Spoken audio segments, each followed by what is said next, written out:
Dongeng berawal dari seorang gadis remaja bernama Seo Yeon, kita panggil saja Yuni biar tidak kebelibet. Dia yang sedang galau berat akan mengunjungi kediaman lamanya yang terletak di pedesaan.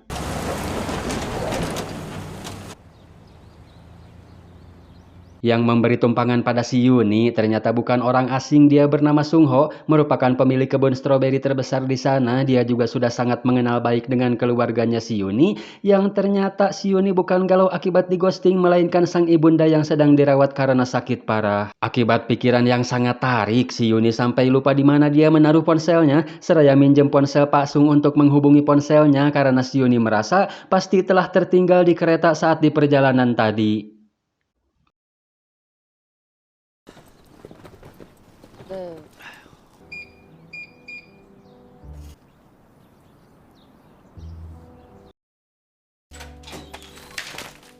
Begitu masuk, hal pertama yang dilakukan si Yuni adalah mencari telepon rumah karena penasaran dengan ponsel iPhone-nya yang masih belum lunas. Kini teleponnya pun terhubung dan ada yang ngangkat. Namun si orang yang menemukan ponselnya itu malah cosplay jadi Pak Haji Bolot, pura-pura bego dan budeg, yang intinya dia tidak ada itikad baik untuk mengembalikan ponselnya.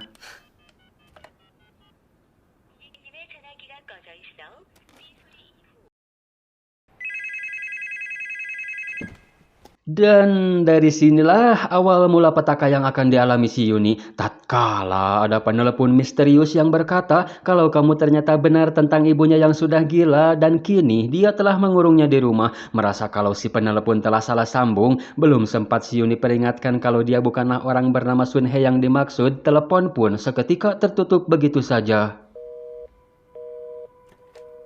Singkat waktu, si Yuni mengunjungi rumah sakit dan mendengarkan hasil diagnosa Pak Dokter. Kalau tumor si ibu harus secepatnya diangkat, namun masalahnya keterbatasan sumber daya di rumah sakit ini yang terbatas membuat si ibu harus dirujuk ke rumah sakit yang lebih besar. Masalah lain pun timbul tatkala mereka menghadapi keterbatasan finansial. Butuh biaya besar untuk melakukan operasi yang sangat mustahil bisa didapatkan secara cepat kalau hanya dengan mengandalkan pekerjaan si Yuni sebagai karyawan swalayan. Si ibu minta si Yuni supaya segera mengurus asuransi jiwanya dan tanyakan juga pada penjaga makam apakah dia bisa dikubur di samping suaminya. Hal itu ternyata menyimpan luka yang sangat dalam buat si Yuni. Entah kejadiannya seperti apa, tapi yang jelas si ayah ternyata meninggal disebabkan oleh si ibu.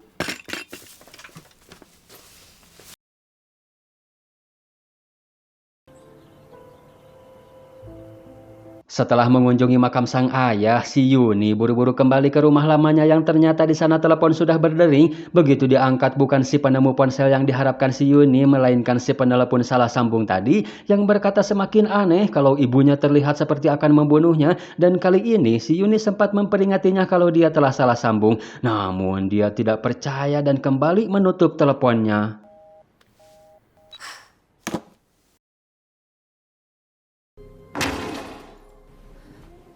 Ternyata cuma foto yang terjatuh, namun pada saat menginstal ulang paku di dinding, si Yuni mendapat kejanggalan dengan paku yang tidak bisa nyecep, justru malah nyeplos masuk ke dalam.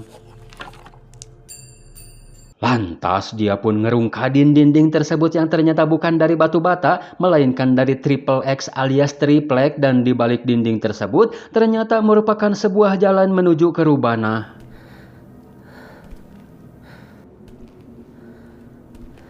Betapa menyeramkannya kondisi Rubanah itu, namun si Yuni yang kokorotak menemukan sebuah buku diari di mana ada satu peta wewe yang terjatuh dari buku tersebut. Lantas si Yuni pun menemui Pak Sung untuk menanyakan perihal gadis di foto ini. Kalau dia adalah Yong Sok, tapi kita panggil saja dengan Teh Yung, merupakan anak dari ibu yang berprofesi sebagai dukun. Entah pura-pura lupa atau lupa beneran karena kejadian semasa Teh Yung hidup sudah lama sekali, sekitar tahun 90-an, mengalihkan pembicaraan dengan menyibukkan diri di kebun.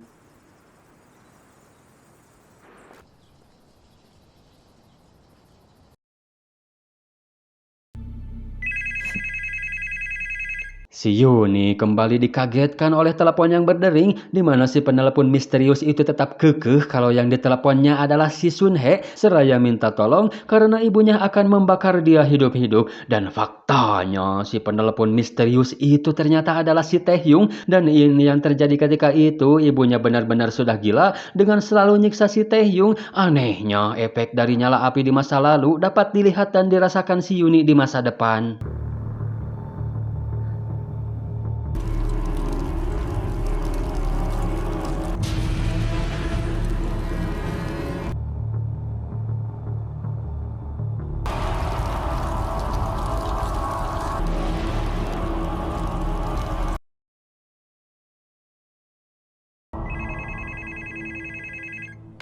Keesokan harinya si Taehyung kembali nelpon dengan sedikit emosi. Dia memarahi si Yuni yang masih dikiranya adalah si Sun He karena tidak datang menolongnya. Si Yuni yang sudah sedikit paham dengan situasinya menanyakan apakah alamat rumahmu di Gang Senggol nomor 4 dan jawabannya adalah betul, yang berarti rumah si Yuni dan rumah si Taehyung adalah rumah yang sama.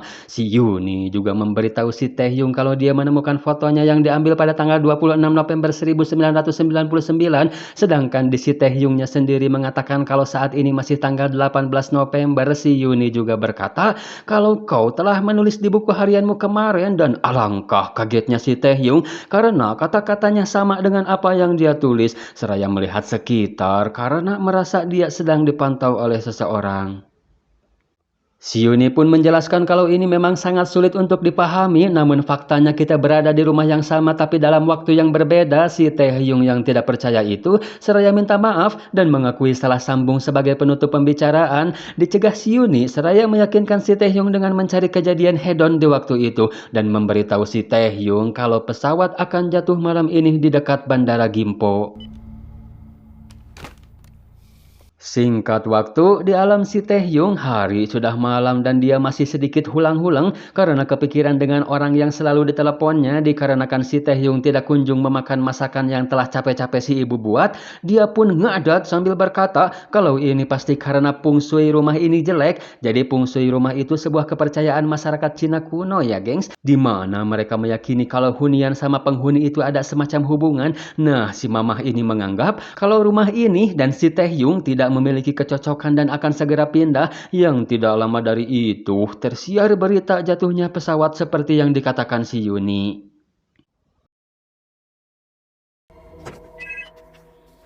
여보세요? Si Taehyung pun kembali menghubungi si Yuni tapi masih bayang-bayang semu antara percaya dan tidak. Si Yuni pun menanyakan umur si Taehyung yang ternyata mereka berdua memiliki umur yang sama yaitu 28, yang membedakan adalah tahun kelahirannya saja. Si Yuni juga memutarkan lagu favorit si Taehyung yaitu lagunya Seo Taiji yang akan dirilis tahun depan di waktu si Taehyung.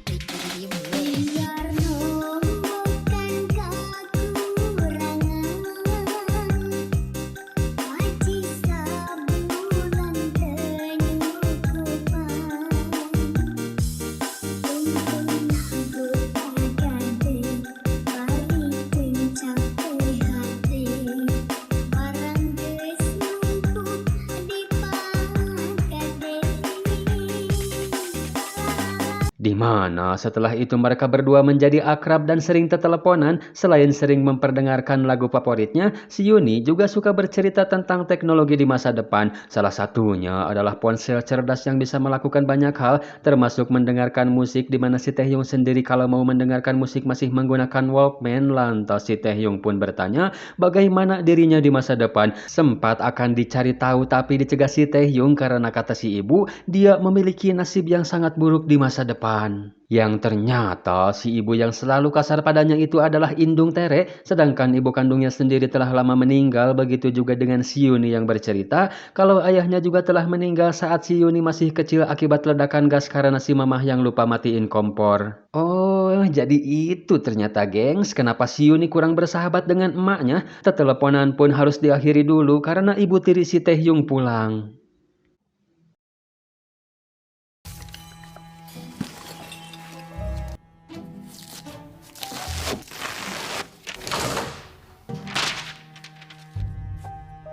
Keesokannya datang satu mobil ke rumah si Taehyung yang ternyata itu adalah waktu di mana keluarganya si Yuni akan nyurvei rumah yang mau mereka beli, yaitu rumah si Taehyung yang akan dijual si Mamah Tea. Mengetahui si bocil ini bernama Seo Yeon alias Yuni, si Taehyung pun langsung nelpon si Yuni dan memperdengarkan percakapan orang tuanya yang akan membeli rumahnya.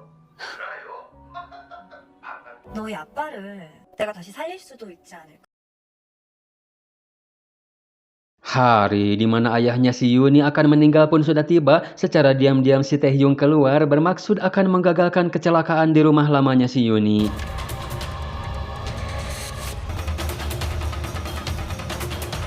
Dan ini yang terjadi sebelum detik-detik insiden kebakaran di mana si mamah yang sedang masak bubur kacang kelupaan matiin kompor. Namun kali ini sebelum gas meledak, si Taehyung sudah berada di rumahnya si Yuni. Seketika, si Yuni pun dikagetkan dengan ponselnya yang berdering, diikuti dengan hilangnya luka bakar di batis si Yuni. Itu artinya si Taehyung telah berhasil menggagalkan kebakaran yang terjadi di masa lalu. Proses perubahan di masa depan pun seketika terjadi di sana.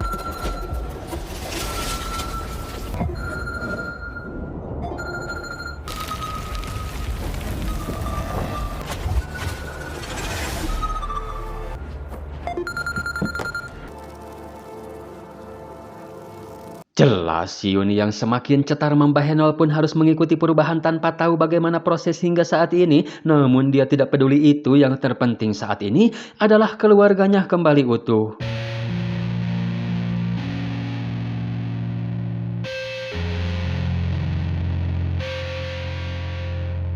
Sambil erih-eriheun, si Yuni pun nganuhunkeun pisan, tidak berhenti mengucapkan terima kasih pada si Taehyung karena jasanya yang telah mengembalikan keluarganya. Sebagai balas budi yang meskipun bukan budi yang melakukannya, si Yuni memutarkan lagu Seo Taiji dari album pertama hingga yang terbaru. Dan semua itu direkam si Taehyung supaya dia bisa lebih menikmati lagunya lagi.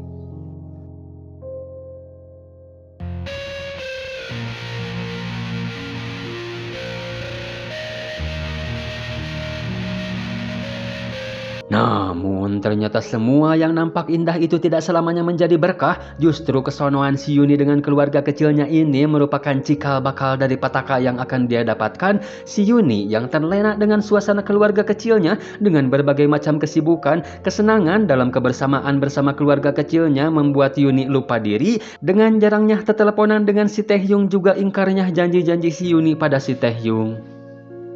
Maaf, nomor yang Anda tuju sedang berbahagia bersama yang lain. Silahkan hubungi kembali saat dia tersakiti. Sorry, the number you are calling is not distinguishable. Please again predut ya gengs. Mana orang yang suka begitu? Lagi susah aja nongol, giliran seneng meni hayang nalapung dah. Sekalinya ngangkat telepon dari si Taehyung, dia kepergok ibunya yang langsung mengambil alih telepon, memperingati siapapun kamu jangan sekali-kali menghubungi si Taehyung lagi jika kamu tidak mau terluka.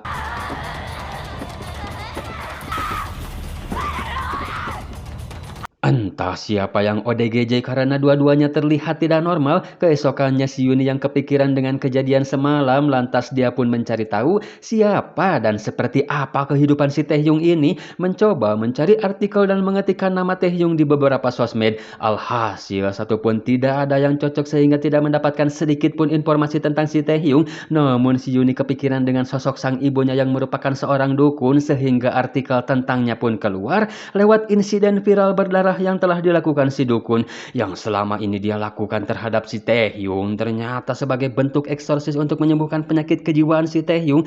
Namun hal itu malah berujung dengan kematian.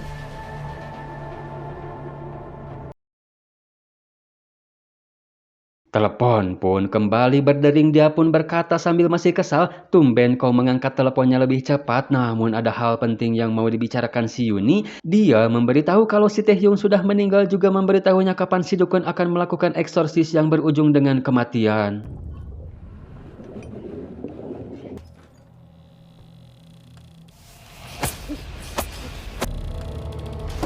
Alasan si dukun membunuh si Taehyung itu atas ramalan yang mengatakan kalau ada beberapa kematian di masa depanmu, hal ini dia lakukan untuk mencegah hal itu terjadi. Dikarenakan si Taehyung tidak terima, dia menggunakan apar untuk melumpuhkan ibunya. Di saat itulah masa depan kembali berubah karena yang meninggal menjadi ibu tirinya.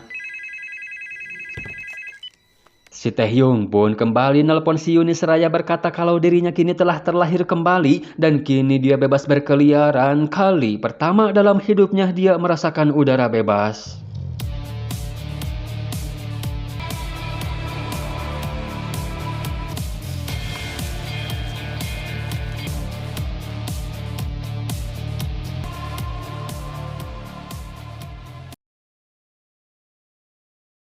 Sedangkan di masa sekarang diketahui Pak Sung ini sangat dermawan, dia suka membagi sedikit hasil panennya pada tetangga, begitu juga di masa lalu yang ketika rumah masih dihuni si Taehyung, Pak Sung yang hendak membagi stroberi hasil panennya dikejutkan dengan penampilan si Taehyung yang nyentrik dan mulai terlihat keanehannya. Eta si Taehyung malah minta Pak Sung untuk memilihkan baju mana yang cocok untuknya. Dikarenakan Pak Sung tidak terlalu paham dengan fashion, maka untuk mempermudah, si Taehyung akan mengenakan baju tersebut satu persatu. Di saat itu pula Pak Sung yang berniat mau nyimpen stroberi di kulkas dikagetkan dengan bau busuk dari sana. Penasaran dengan hal itu, dia pun mengecek kantong kresek yang ada di sana. Alangkah terkejutnya Pak Sung ketika mengetahui isi dari kantong kresek itu yang ternyata adalah potongan tubuh si ibu tirinya. Tidak mau aksi pembunuhannya terbongkar, hal sama yang dilakukan ke ibu tirinya pun kini si Taehyung lakukan pada si Pak Sung. Hal ini dia lakukan sambil nelpon si Yuni dan telepon pun tiba-tiba saja terputus. Secara otomatis masa depan pun kembali berubah dengan menghilangnya Pak Sung beserta stroberi-stroberinya. Ditanyakan pada orang tuanya pun jelas mereka tidak akan mengetahui karena Pak Sung meninggal sebelum mereka pindah ke sana. Begitu juga dengan perkebunannya yang sudah tidak terurus, si Yuni pun mendatangi pos-pol setempat untuk mencari tahu apa yang sudah terjadi di masa lalu. Polisi pun memperlihatkan arsip kematian Pak Sung kalau dia telah dibunuh oleh si Taehyung. Setelah kembali ke rumah, si Taehyung yang nelpon tanpa basa-basi si Yuni menanyakan, apakah kau yang membunuh ibu kandungmu, dan Pak Sung sempat mengelak namun bukti berkata kalau si Taehyung telah melakukan pembunuhan berantai dan dihukum seumur hidup. Berarti saat ini si Taehyung ada di penjara dong. Dia malah nyuruh si Yuni untuk mencari tahu bukti apa saja yang telah ditemukan polisi sambil nyinggung masalah ayahnya.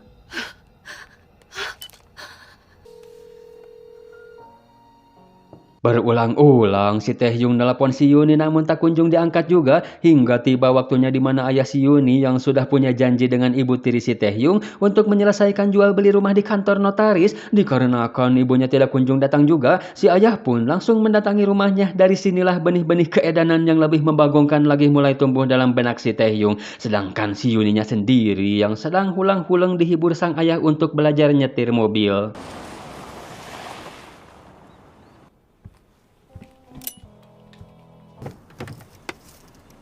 내려봐. 아이고, 야, 그, 잘 보여? 이게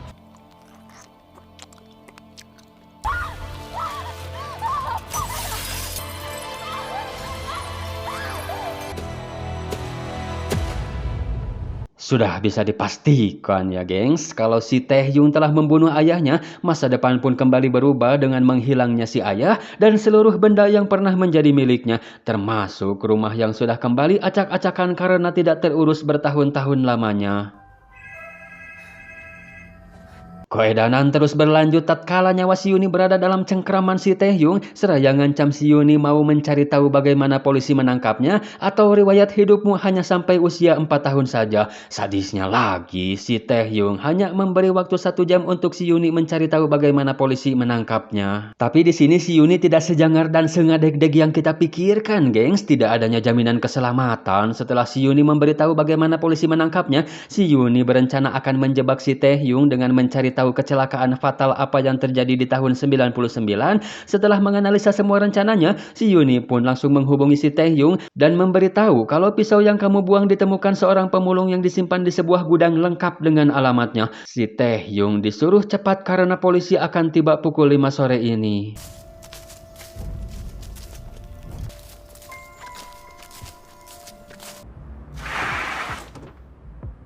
Setelah tiba di lokasi ledakan, gas begitu hokinya si Taehyung ini, saat detik-detik akan terjadinya ledakan, si Taehyung keluar karena mendengar suara golotrekan yang ternyata itu hanya dari anak guguk saja. Apakah rencana si Yuni berhasil? Iya, si Kocrot mah kuat dong. Dengan sedikit kesal, si Taehyung membuktikan kalau ancamannya itu tidak main-main dengan nyiram si Yuni bocil menggunakan air panas. Secara otomatis, luka dan rasa sakitnya dapat dirasakan si Yuni di masa sekarang. Si Taehyung juga menceritakan kejadian sebenarnya tentang kebakaran, kalau pada saat itu si Mamah sebenarnya sudah mematikan kompor, dinyalakan kembali oleh si Yuni setelah si Mamah pergi karena acara TV masak waktu itu yang menyuarakan mari kita nyalakan kompor. Rungkadnya lagi, si ayah dan anaknya yang tak kunjung pulang dicari si Mama dengan telepon ke ponselnya si ayah dan membuat laporan pada polisi atas kehilangan anggota keluarganya. 집에 불내서 아빠 죽였던 거 있잖아.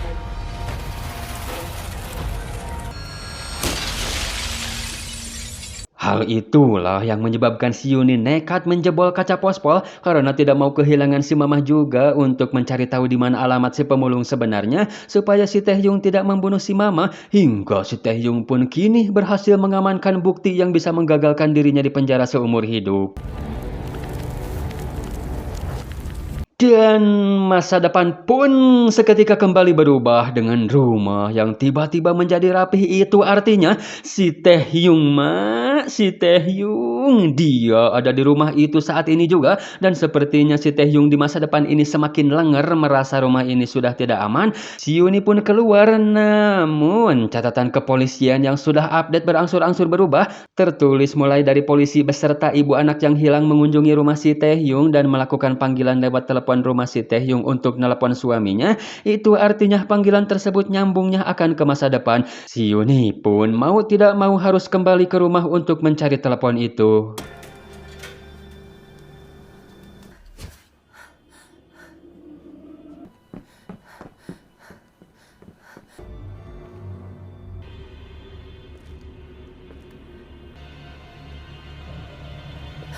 Berhasil menemukannya, kini si Yuni hanya tinggal menunggu si Mamah nelpon. Begitu berdering si Yuni langsung nyuruh si Mamah untuk keluar dari rumah itu saat ini juga. Tapi eta tiba-tiba.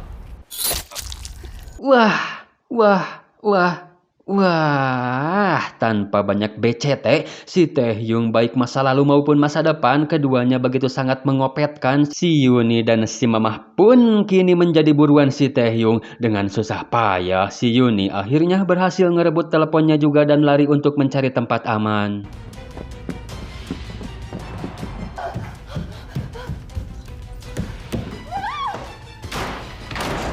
Keduanya pun kini sama-sama terpojok di ruangan yang sama pula. Jalan satu-satunya adalah bagaimana cara supaya si Mamah bisa membunuh si Taehyung di masa lalu dengan berbagai macam instruksi dari si Yuni supaya si Mamah menggunakan apar. Namun si Taehyung juga tidak sebelegug itu. Dia memanfaatkan si Yuni bocil sebagai pengalihan isu.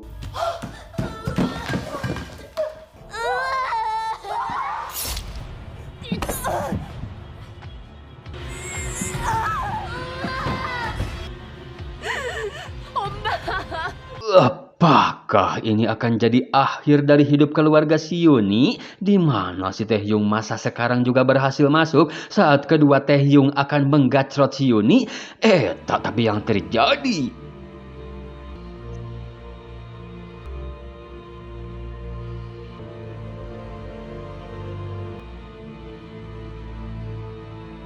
Seketika rumah pun kembali terbengkalai. Itu berarti si Taehyung telah almarhum. Namun semua itu harus dibayar mahal karena sepertinya si Mamah juga nyusul ke alam baka. Dan untuk memastikan itu, si Yuni lari sekencang-kencangnya menuju rumah sakit memastikan apakah si Mamah sudah tutup usia atau belum. Faktanya keadaan di rumah sakit juga sudah berubah dan di kamar itu yang dirawat juga sudah bukan lagi si Mamah.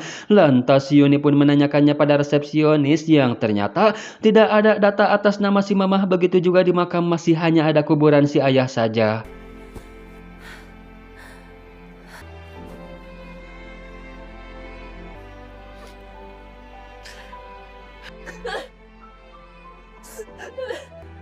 서연아. Meskipun sangat rumit dan justru malah hampir membahayakan nyawanya, si Yuni masih dapat berkah dari semua ini karena dia berhasil merubah sedikit masa depan dengan si mamah yang sehat walafiat tidak terkena tumor juga hubungannya dengan si mamah pasti akan membaik. Namun musibahnya banyak orang yang tidak bersalah harus menjadi korban. Ama hatmat atau pesan apa cina yang bisa kita ambil, geng? Simpan masa lalumu sebagai pelajaran. Semakin kau membawanya, semakin berat untuk menuju masa depan.